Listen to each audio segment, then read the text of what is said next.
All right, well, let's go ahead and get into it. So today we are going to be learning the tune Shenandoah, which is a folk song, and it is in the key of F major.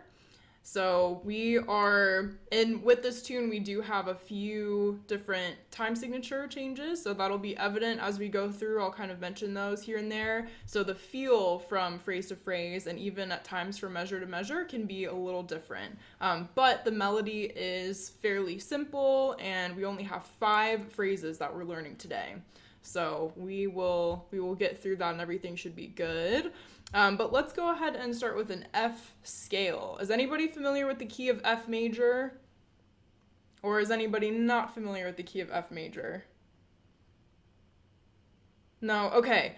So just for those of you who are maybe a little bit less familiar, we have 1 flat in this key. So no sharps, just 1 flat, and that's B flat. So we're going to have our low first finger on the A string when we get to that point. So we'll just do a 1 octave F major scale, starting on our low second finger on the D string, okay? So I'll count us in and let's go ahead and just play half notes. So we'll go all the way up to F on the E string and then all the way back down to that low F on the D string. Here we go. 1, 2, 3, 4.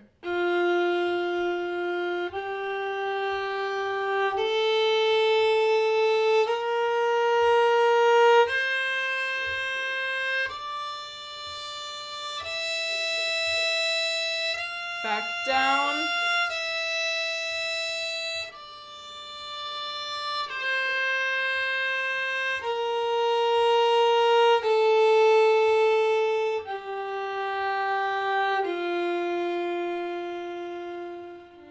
So what I will do is I'll go ahead and just play through the tune for you all so that you can hear how Shenandoah sounds, and then we will go ahead and get into it. I'll break it down and we'll go phrase by phrase. All right, so here we go.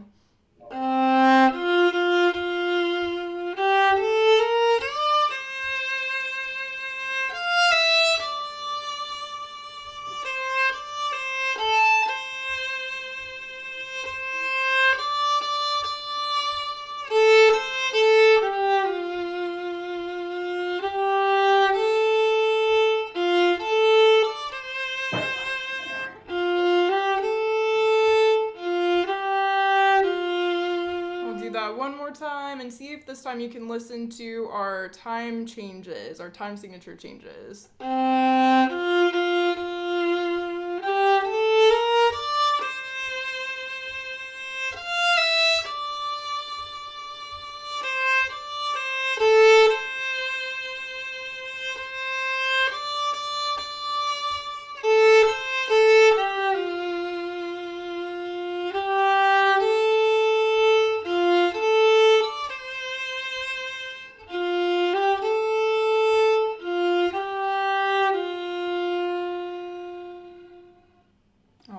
So that's the idea. That is the feel that we're going for with this one. As I said, we do have a few time changes going on, but as you can tell, the melody is fairly simple, right? There's not a ton going on. It's on the slower side. We're only working with 5 different phrases here.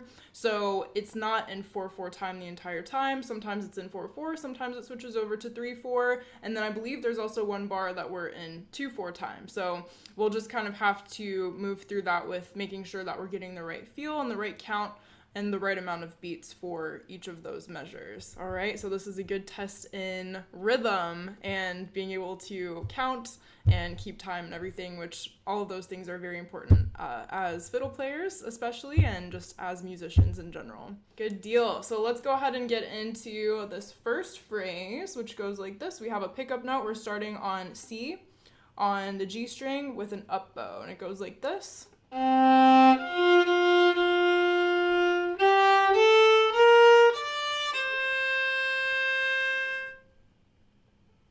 Okay, so go ahead and give that a try. Well, with this tune, I know we talk about ornaments quite a bit in these workshops because they're kind of just fun to sprinkle in to tunes depending on the style. This is one where you could definitely do that. We definitely have notes where it makes sense to do that, and I would even say you could throw in some double stops to sort of add to this melody and enhance it. So if that's something you're comfortable with, you're welcome to throw in double stops here and there. Otherwise, turns, flicks, those things, those type of ornaments that we have talked about before, all of those are also really good to use within this melody. So if you're interested, I can go ahead and show you maybe a few ornaments that we could potentially use within this tune. Is anybody interested in seeing how to do that? How to maybe throw some in there? Okay, yeah. Well, let's go ahead and take a look at that. So let me go ahead and just play through maybe these first couple of phrases and see what would make the most sense here, because we could do it a couple different ways. If you have the sheet music in front of you, you can kind of see the progression that we have. If you don't have that pulled up, I would recommend going ahead and pulling up that Google folder that I sent with the latest email. I think I sent it in both emails actually, where you can see all of the sheet music from workshops and also common chords that we play on the fiddle. If you're not as familiar with chords, that's a great resource if you would like to follow along. And then, as I said, the sheet music for this tune where we do have the chords written out. So if not, I'll be going ahead and telling you the names of the chords, but if you are more of a visual person, more a visual learner, that could be helpful just to have in front of you. So our first chord is an F major chord, and we're gonna play that using our first finger A on the G string and our second finger F on the D string. So let's just practice that chord together.